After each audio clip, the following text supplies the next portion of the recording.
Oh. Didn't cycle. All right. So, like, loaded. The magazine is in. Watch this. Can you just like tap the back? Yeah. Joel, can you video it with his finger off the trigger too? Make sure, yeah, his finger's well outside the trigger. Ready? Okay. Bruh. Well, we had quite a day in class today. A first for me. We had a gun that was defective. Very defective. Well, I don't know how much of the gun was defective, but short story, well, I happen to have a gun here to use as a prop. But basically, when the person with a round in the chamber would seat the magazine hard, Kapaya. the gun would go off. Yep. Luckily, this person discovered this. We were doing drills, and the person had finished with the repetition, was doing like an admin load, so mag out, mag in, whatever, like in between repetitions, slammed the magazine home, the gun went off, and everybody, the whole line's like, oh, holy crap. I legit watched him do it too the first time. And Finger he was well like, outside I the swear to trigger God, guard. my finger was off the trigger. I'm like, no, I saw that. But yeah, slamming the magazine makes the gun go off. Yeah. We should talk about what exactly the gun is. We should talk about what the gun is. So, the gun, I got the specifics from the guy, because I'm like, hey, I have to get this stuff right. Details matter for this instance. So, looking at it, it looked aftermarket Glock-ish, but I didn't know how much aftermarket. So, I asked him, after we messed around with the gun a little bit while pointing it in a safe direction, and we tried, slide forward, mag in, mag out, all the different variables, which we'll get into those in a second. But what the gun is a Timberwolf frame. So it's a polymer frame for like a Glock. It looked like what, a Glock 17? Yeah, 17 sides, I think. A Zev slide, a Ramjet barrel and comp, and the part that everyone keys in on, it had an Ace trigger. Lots of tolerances, or lots of tolerance stacking, I would assume. Correct. So I'd love... Perfect storm. If we had a different, like another, all the time in the world, it'd be interesting to take that trigger out and put it in a regular Glock 47 or 17. See if it did that. I don't know. But that was the combination for his gun. What were the mags that he was using? Because it would only, so it was only doing it with a metal mag. Yes. And he had a polymer mag and it was fun. Yes. So we should talk about this. So the original setup that we discovered it was, he had the slide locked open, and then he put the magazine in, and when he put the magazine in and shoved it hard, the gun auto-forward, and it went off when it auto-forwarded. Yes. That was the first thing that we discovered. Like, oh, okay. Then we did some more experimenting, and with the slide forward, finger well outside the trigger guard, you were actually holding the gun for some of it. Yeah, we should splice in there. I'll splice in or put at the end of this the videos. I've got several on my phone. So then with the slide forward, finger well out of the trigger guard, seat the magazine hard, and it would bluey. It would go off, but only with the Metgar metal magazines. Yes. Then he tried a polymer magazine, and it did not do it. It seemed to me like the Metgar magazines were overseating, or they were over-inserting, because when we removed the slide and then looked at the ejector, like the ejector was loose. Yes. And the Metgar magazine would basically insert all the way into the ejector, which I'm assuming that's why it was loose. I wish we would have brought some Glocks this trip to mess with, but I know the ejector would not be loose on either of our guns, or at least a new gun. But yes, like Nick said, you took the slide off, and I could move the ejector, but it didn't. The rest of the housing stayed in place, so the housing wasn't moving. It looked tight-ish or tighter inside the gun, but the ejector was definitely moving around. Definitely. I don't know. I'm curious. Well, if it had a different trigger, I would be curious to see if it would do the exact same thing. Yeah, with same. those Metgar magazines. So for people not familiar, just this piece right here, like on this wall, you can hear it. It's just a little bit of movement, but not much. And with that gun, it was a ton, where it was moving like a lot. Good bit. Yeah. It's like jiggling up and down. Yeah. So, I don't know. Like you said, I would have loved to have put that trigger in a different gun. I tried more variables. Obviously, we're in the middle of a class, so we didn't want to spend too much time, but it was interesting just to at least mess around with it. But, go ahead. Yeah, no, I'm honestly, like, my first thought was, like, I'm glad he found out that way, instead of, like, having the gun in the holster and then, like, all of us do, like take the magazine out while the thing is in the holster and then slap a new magazine in there. Like that could have been really bad. So luckily no one got hurt. Yeah. So the first inclination when people be like, oh, it's the ace trigger. Maybe. That's the problem. Maybe, honestly, maybe not. Maybe not. I don't know. Because it's not, like, I'm not trying to be unkind, but it's not a Glock OEM slide, barrel, Nothing. or frame. I don't know if there were any parts on the pistol that were Glock. It couldn't be, because if it's an ace trigger, Timberwolf frame, Zev slide, Rammed barrel and yeah. I mean, the only parts would be the ones actually in the slide itself. maybe like Glock Striker. That could have been aftermarket too. I don't know. Yeah. I should have asked that question. Yep.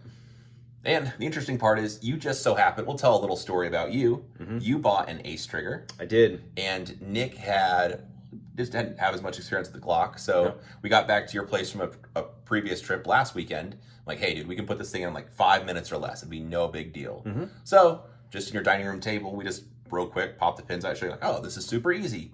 Put it in, mess around with a little bit. Like, hey, the next morning we're gonna go out and shoot this thing. We shot it. It's fine. No big deal. You reduced. We changed that. So with the springs that are in it, you can adjust one little Allen screw to make the trigger Yeah, lighter. I turned it all the way down. Now, I did not use the super light spring, which I do think was in our student's trigger, because that trigger was way lighter than mine. It felt a little bit lighter. Yep.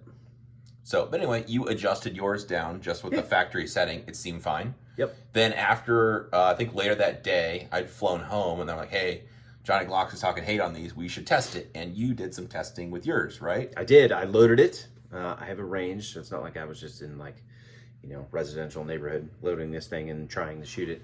But loaded it and then took a hammer and like smacked the back of it just like I saw Johnny Glocks do, and I got nothing. So I don't know. I cannot make that gun go off without pressing the trigger. But it's like completely stock Glock other than that trigger. I have not changed anything else in that thing. Maybe that could possibly be part of it, but I'm not sure. It's tough to say. And I know the trigger comes with, well, we actually read the instructions because you're a real stickler about that. Yeah. Nick is not a stickler about instructions. Like, hey, it's got That was this. just dunk. I know. So it has a little bit in the instructions about how to test and make sure the safety is functioning as it should. Yep. Which we actually looked over. I was reading the directions. We flipped through it all. Yeah. And it followed the criteria that the instructions had. Yeah. So maybe this guy did or didn't. It could have been because it was an aftermarket frame, aftermarket slide. Maybe that one specifically has something wrong. Maybe he changed a spring and didn't put it back together right. There's so many variables that even seeing this firsthand, I mean, yeah, if you have one of those Trigger Tech Ace triggers, you should test it or do the rubber mallet test or whatever. But, I mean, it's tough. Honestly, seeing this firsthand, it's still tough to blame the trigger, in my opinion. Here's my take on it. I think, with all of the aftermarket stuff that he had on that thing, the tolerance stacking was so much so that it was just like something is going to give at that point. Like you see it all the time with AR-15s that people put together. Like they'll buy a barrel from over here and a receiver here, upper receiver here and a lower, and it's like they put all of these parts together and think that it's like Legos, and at the end of the day, it's like it's actually not like Legos. I mean, I suppose it can be, but you can have issues with tolerance stacking. Like you see it all the time. I see it all the time at rifle classes that people show up with, some sort of Franken gun, and it's like, that's probably the gun that's going to break in the class. And sure enough, I see them break all the time. Well, like speaking to carbines, it could be parts that aren't really meant to play well together. Yep. So with the way they're direct impingement, the gas system, like the port isn't cooperative with the gas block, and it's an adjustable gas system, but the bolt carrier is not really intended to be used with that or whatever. So it's really tough to say on this instance, but I'm very glad no one was hurt. I'd never seen a gun do that before. Me neither. And if you were using polymer magazines and not using the metal Metgar mags, we would have never known it was an issue either, or him for that matter. Yeah, well, I'm glad he found out the way he did instead of, like I said, with the thing being holstered. Sure. It could have been on the range by himself. That could have been pretty rough. And otherwise, Glocks are quite fantastic pistols. I shoot them a bunch. Yeah. And there are a lot of people that shoot them a ton and don't have issues. Totally fine. It's Totally just, fine. It's just one of those deals. Yeah, it's honestly, I think it's just like all A of the perfect different storm. things. Yeah, it's 1000% a perfect storm for sure. Yeah, and then even to update my own Glock saga a little bit, I talked about here, I have an Overwatch, well, you're around for that, an Overwatch Precision trigger and trigger bar in a Glock 17 I have. I had some light strikes, a bunch of questions and comments on the channel about checking it, and I didn't do a gauge or anything like that. I was just dropping parts. I dropped them in. The gun was working fine until it had light hits occasionally. All I did was just pull out that Overwatch. It was a trigger shoe and a bar all together, which was one of their bars, not an OEM trigger bar.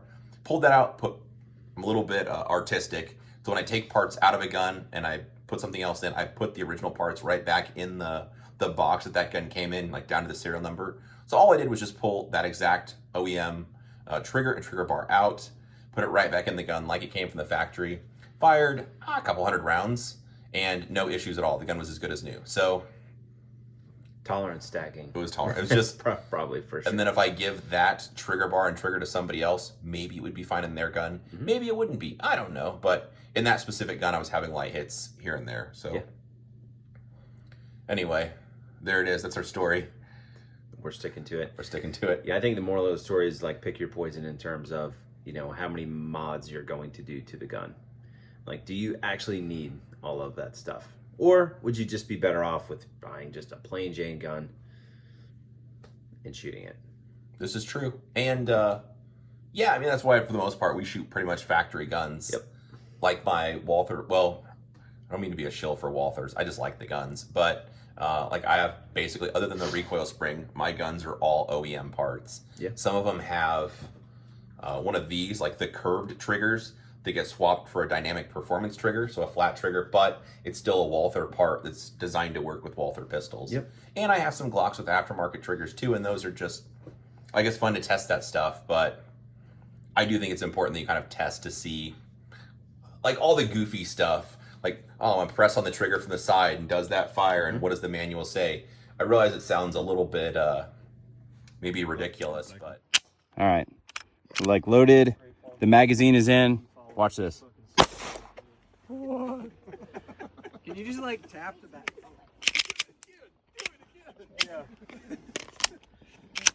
Joel, can you video it with his finger off the trigger too? Make sure, yeah, his finger's well outside the trigger. Ready? Okay. Bruh. And so, I don't know, maybe there's like some variance in like the Glock parts or whatever. I mean, I think it's reasonable to think that. there you go. All right, well, enough of this.